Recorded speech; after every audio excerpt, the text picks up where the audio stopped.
You will hear a university lecturer giving a talk about the development and benefits of rooftop gardens in modern cities.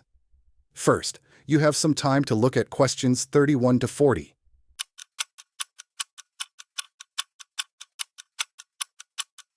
Now listen carefully and answer questions 31 to 40. Good morning, everyone. In today's lecture, we're going to look at rooftop gardens, and in particular, how they have developed in modern cities and why they are becoming increasingly important. Although putting plants on the roofs of buildings may sound like a fairly recent idea, rooftop gardening has actually existed in different forms for centuries. However, its rapid development in modern cities is closely connected with increasing urban population. As more people moved into cities, especially during the 20th century, the amount of available land became limited. City residents therefore began looking for alternative spaces where plants could be grown. In the early stages, rooftop gardens weren't usually designed as attractive recreational areas. Their main purpose was much more practical. They were mainly used for producing food. Families could grow vegetables and herbs in places where conventional gardens simply weren't available. However, there were several difficulties. One of the most serious was weight. Soil, containers, plants, and water can all be surprisingly heavy, and older buildings were not necessarily designed to support that additional load. So before a rooftop garden could be installed, engineers often had to determine whether the building could safely carry the extra weight. Today, many of these problems have been reduced through improvements in technology. Modern rooftop gardens frequently use lightweight growing materials instead of ordinary garden soil. These materials allow plants to grow successfully while placing much less pressure on the building structure.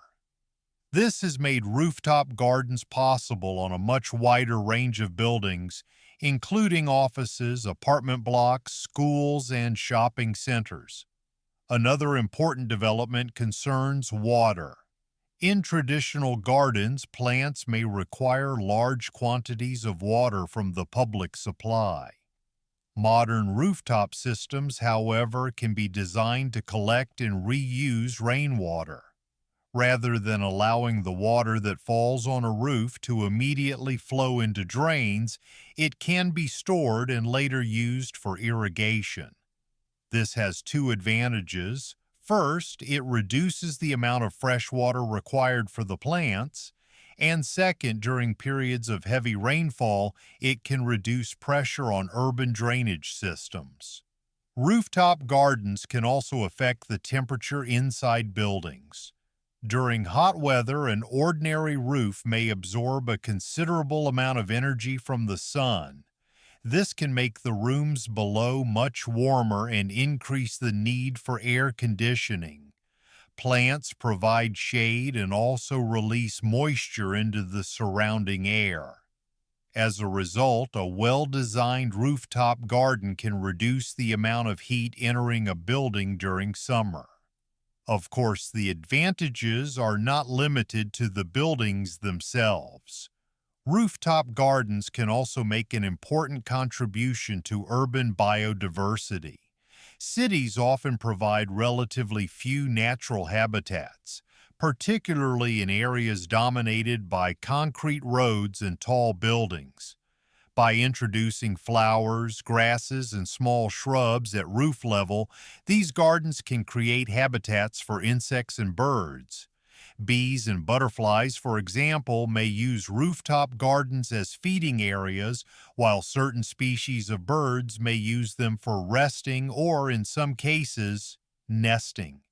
There are economic applications as well. A growing number of businesses have begun using rooftop spaces commercially. Some hotels have gardens on their roofs, and a number of restaurants now grow herbs, vegetables, and other ingredients close to where the food is prepared. This doesn't mean that a rooftop can provide everything a commercial kitchen needs. Nevertheless, fresh herbs and certain vegetables can be grown successfully, and customers are often attracted by the idea of food being produced locally. There is also increasing interest in the psychological effects of these spaces. Researchers have known for some time that access to natural environments can be beneficial. More recent studies suggest that even relatively small areas of greenery in densely populated cities may improve people's mental health. For employees working in large office buildings, for instance, spending a short break in a rooftop garden may provide a quiet environment away from computers, traffic, and other sources of stress. So what might rooftop gardens look like in the future? One particularly interesting development involves using roof space for more than one environmental purpose. Traditionally, building owners sometimes had to choose between installing vegetation or using the available roof area to generate renewable energy. Increasingly, however, designers are experimenting with systems that combine rooftop gardens with solar panels. Interestingly, the two technologies may actually work well together. The plants can help keep the surrounding roof area cooler, while the panels can provide partial shade for vegetation that doesn't require continuous direct sunlight. So rooftop gardens are no longer simply decorative additions to buildings. They can contribute to food production, water management, energy efficiency, biodiversity, and human well-being. As cities continue to grow, finding productive uses for previously neglected spaces, including rooftops, is likely to become increasingly important. You now have some time to check your answers. That is the end of the listening test.